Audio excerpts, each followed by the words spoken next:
Moi, c'est Thomas, 22 ans, en 5e année de master en direction artistique.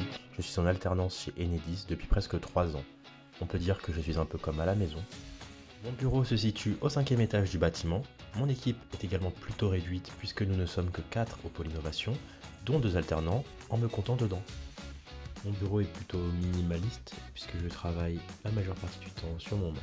Je n'utilise pas vraiment les écrans externes, sauf vraiment pour afficher mes tâches à faire.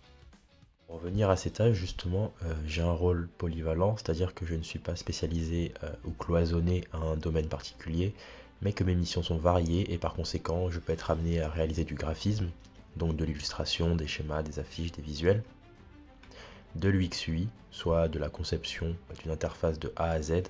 Généralement, il s'agit d'une application, mais cela peut également correspondre à un site internet, de la vidéo et du motion design. Je fais appel à ces compétences en général quand je dois réaliser des interviews de salariés par exemple, pour la présentation d'un projet ou pour présenter un outil. Dans ce cas-ci, je peux me voir aller dans différents sites de Paris pour aller à la rencontre des parties prenantes et les interviewer directement sur leur lieu de travail. Plus rarement, je peux aussi être amené à rédiger des articles, toujours en lien avec les outils, les projets que l'on aura travaillé en amont avec les salariés. Et donc cette diversité est un aspect que j'apprécie particulièrement car on ne se limite pas à un seul domaine en fait, une seule activité, et cela permet justement de toujours être force de proposition, d'en apprendre davantage et d'acquérir toujours plus de compétences. Il est tout de même important de rappeler que dans des grandes entreprises comme Enedis, on reste limité par la charte graphique, que cela soit au niveau typographique ou au niveau colorimétrique.